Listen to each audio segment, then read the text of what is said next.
اعوذ باللہ من الشیطان الرجیم بسم اللہ الرحمن الرحیم۔ السلام علیکم اسٹوری لانچ کے ناظرین، امید کرتی ہوں آپ سب لوگ خیریت سے ہوں گے۔ انکل، وہ کونے پر رکھی گلابی گڑیا چاہیے مجھے، 100 روپے کی ہے نا؟ یہ الفاظ سن کر میں نے پیچھے مڑ کر اسے دیکھا۔ ایک معصوم سا بچہ مٹھی میں کچھ دبائے میرے دائیں طرف کھڑا تھا۔ لگ بھگ کوئی 7 سال عمر ہوگی۔ پرانے سے قمیص شلوار میں ملبوس، جس پر گریس اور تیل کے دھبے پڑے واضح نظر آ رہے تھے۔ چہرے پر بھلا کی معصومیت اور آنکھوں سے ذہانت عیاں تھی۔ دیکھ نہیں رہا تو گاہک کھڑے ہیں، اور یہ گڑیا اب مہنگی ہو گئی ہے۔ 150 روپے تو نکال، ورنہ چل دفع ہو جائے یہاں سے۔ صبح صبح نحوست پھیلا رہا ہے دکان میں۔ سیلز مین نے ٹیڑھا سا منہ بنا کر جواب دیا۔ بچے کا چہرہ وہیں مرجھا گیا، ایسا لگا اسے شوق لگ گیا ہو۔ وہ بوجھل قدموں سے پیچھے کی طرف سرکنے لگا۔ جی بھائی صاحب، اور کیا دے دوں بیبی کی سالگرہ کے لیے؟ یہ باربی ڈال ذرا دیکھیے، صرف 2000 کی ہے، اور اس سے اچھی پوری مارکیٹ میں نہیں ملے گی۔ سیلز مین مجھ سے مخاطب تھا، لیکن میری نظریں اس بچے پر جیسے ٹک سی گئی تھی۔ اس کے رخساروں پر خاموشی سے بہتی 2 آنسوؤں کی لکیروں نے مجھے جکڑ لیا تھا۔ اچھا چلو، یہ باربی ڈال بھی پیک کر دو اور بل بنا دو، میں سیلز مین کو کہتا ہوا مڑا اور کونے میں کھڑے بچے کی طرف بڑھ گیا۔ کیا نام ہے تمہارا؟ سر یاسین، محلے والے سنی کہہ کر بلاتے ہیں۔ تم رو کیوں رہے ہو؟ گڑیا تو لڑکیاں کھیلتی ہیں، چلو میں تمہیں بیٹ بال دلا دیتا ہوں۔ شاباش، اب یہ آنسو پوچھ لو۔ میرا یہ جملہ سن کر اس نے لمحے بھر کو سر اٹھایا اور پھر فرش پر نظریں جمائے مجھ سے کہنے لگا، سر یہ گڑیا میری چھوٹی بہن کو بہت پسند تھی، اسی کے لیے لینے آیا ہوں۔ جب ہم یہاں سے گزرتے تھے تو وہ مجھ سے کہتی تھی، بھیا جب تم بڑے ہو جاؤ گے، پیسے کماؤ گے تو مجھے یہ گڑیا دلاؤ گی نا؟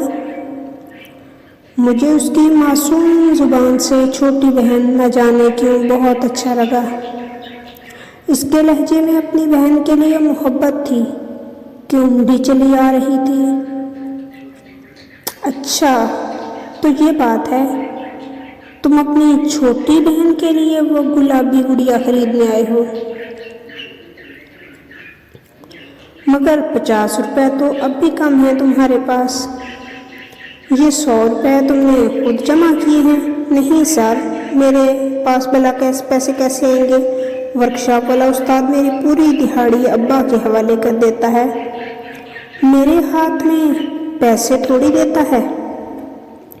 بچہ مجھ سے کھل کر گفتگو کر رہا تھا۔ 1 سیکنڈ کو رک کر اس نے آستین سے ناک صاف کی اور گویا ہوا، اصل میں آج بڑے صاحب اپنی گاڑی لینے ورکشاپ پہ آئے تھے، ان کی گاڑی پر پالش میں ہی کرتا ہوں۔ گاڑی دیکھ کر انہوں نے مجھے بلایا اور کہنے لگے، سمی آج تو نے دل خوش کر دیا، بچے ایسی چمکائی ہے میری پراڈو کہ شکل تک دکھائی دے رہی ہے۔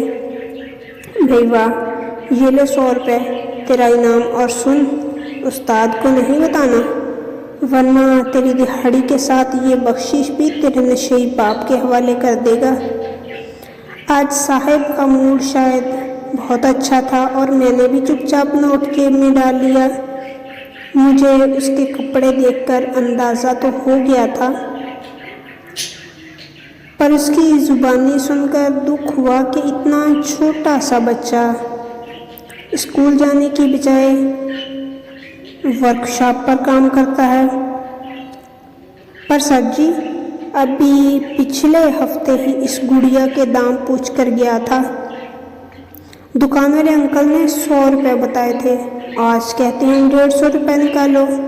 آپ نے بھی سنا تھا نا سر جی، 150 ہی بولا تھا نا انکل نے، شاید اس نے مجھ سے سوال کیا تھا۔ ہاں بیٹا، اس گڑیا کے دام انکل نے 150 ہی بتائے تھے۔ میں نے اس کی بات کی تصدیق کر دی۔ اوہو، اب میری سمجھ میں آیا، تو تم 50 روپے کے لیے رو رہے ہو؟ چلو آنسو پوچھ لو، اور یہ لو 50 روپے۔ میں نے جیب میں ہاتھ ڈالا اور 50 کا نوٹ اس کے ہاتھ میں تھما دیا اور اپنی دانست میں حاتم تائی کی قبر پر لات دے ماری۔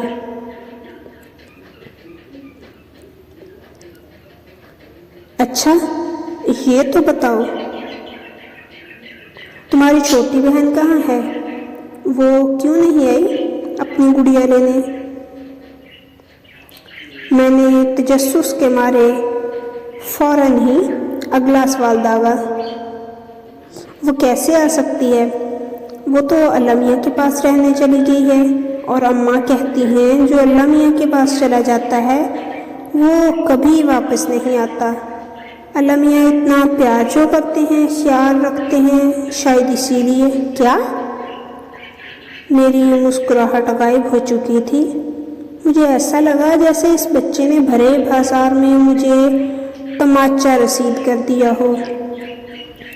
ہاں سر جی، ایک دن اس کو بخار ہو گیا تھا، بہت تیز بخار۔ میری اماں ایک سر جی کے گھر کام کرتی ہیں۔ اس نے کچھ پیسے ادھار لے کر ابا کو دیے تھے بہن کی دوا لانے کے لیے۔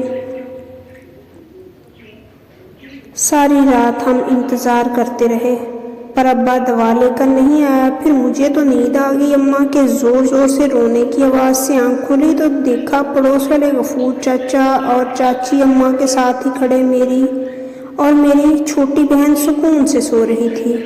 مجھے اماں سینے سے لگا کر زور زور سے چیخنے لگی، بیٹا تیری گڑیا چلی گئی، ہمیں چھوڑ کر اللہ میاں کے پاس چلی گئی بیٹا۔